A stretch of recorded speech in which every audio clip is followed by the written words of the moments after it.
Hey everybody, good to see you back. If you've got some thoughts, don't be afraid to leave them down in the comments below. Today we're going to do yet another review of the Aputure 120D, but a different one.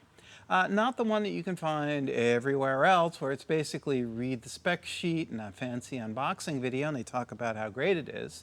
No, we're going to do a hardcore comparison because this is the video that I couldn't find out there, so I decided to do it. Anyway, I just bought this light. I got it a couple days ago, and I happen to have a Cobalt 200-watt HMI. I think this is a very fair comparison because the Aputure is a 185-watt light, so these guys ought to be pretty close. Now, there's one thing I'm also going to add into this that no one else has covered. The brand new Fresnel attachment, the version 2. This is a glass lens in front. It's got a condensing lens in back, so two lenses in here.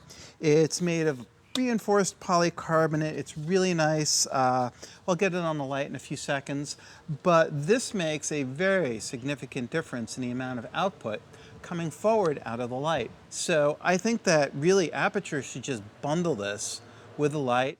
Now, one of the crazy things out there that people have been saying is that HMIs are big and heavy. Well, check this out.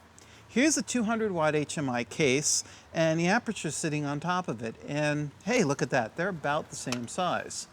Even inside, we take a quick look. Check it out.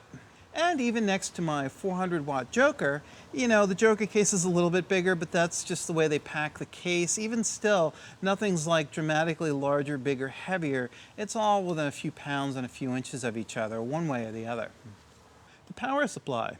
This is a really cool box. Now, I had to special order mine, so this is the first ones that came into the country with an Anton Bauer mount. Yay, I had to wait a couple weeks to get this. And it's really nice because you can power this up on a large battery. There are a few HMIs out there that will run on battery, but they're specialized setups, not this particular one. One of the things that no one's really talked about with the Aputure is it's not IP rated. It's not rated really for outdoor use. Now, the Cobalt, I've had this in blizzards, snowstorms, hurricanes, you name it, all kinds of nasty that Mother Nature has to dish up. I've had it out there, and only once did it blink out on me, and it dried out and worked. The Aputure, on the other hand, this is all open up here. And while it's basically probably just a heatsink here, the fan is underneath. Whether that survives, I don't know. But one thing that maybe we ought to think about is a sheet metal cover that blocks these holes from, you know, just light drizzle or just some of the normal stuff that you're going to come into contact with when you're working, you know, outside, because not all of us shoot inside or in studios. The power supply is really nice. Of course, being LED, it's instant on, and we can dial this all the way down to 1% off, on, and dial it all the way back up. If you do this kind of slowly, you will see the stepping. And so you probably don't want to try doing a dim in the middle of a shot, at least not on this control. I haven't tried the DMX. Instant off is nice. On the bottom, we have what appears to be a locking speak-on connector. And this is a pretty good connector. It's a locking connector. So let me bring up a point I haven't seen anyone touch on. It may seem silly at first. The power cable. The power cable is PVC plastic. Well, who cares, you say? Well, anybody who works outside in the cold will care instantly, and you know who you are. This wire will freeze up and become unworkably stiff, maybe even crack. The Cobalts have a low temperature rubber cables for everything that stay flexible, even the most ridiculously cold temperatures. They might get a little bit stiff, but they're still basically flexible and usable. This, not usable. So my plan is to go get some proper wire and just replace this power cord. It is about 20 feet long, which is great, but this PVC plastic is just not going to cut it in my world. So minor thing to replace. It'll cost me $5 or $10. I'm not going to complain overall because the rest of the build seems pretty good. All right, welcome to the secret testing lab, also known as my front driveway. Let's have the numbers straight up. I'm just going to put them all up on the screen at once.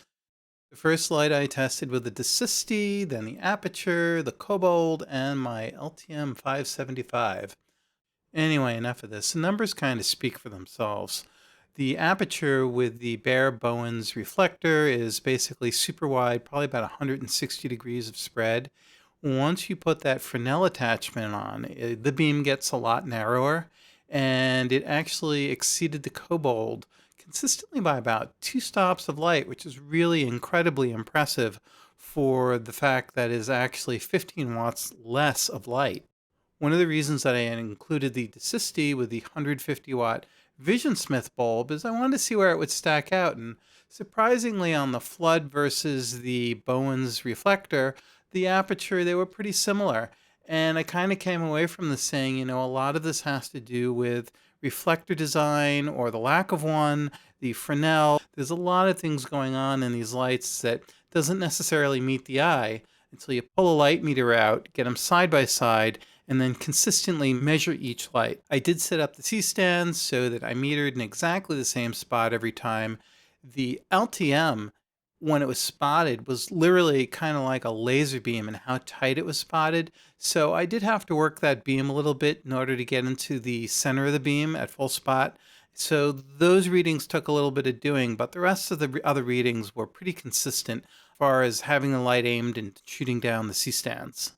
So the conclusion here is that the Aputure 120D Mark II is just an amazing light. You really do have to buy the Fresnel attachment, and as I've said before, in order to really get the most out of this light.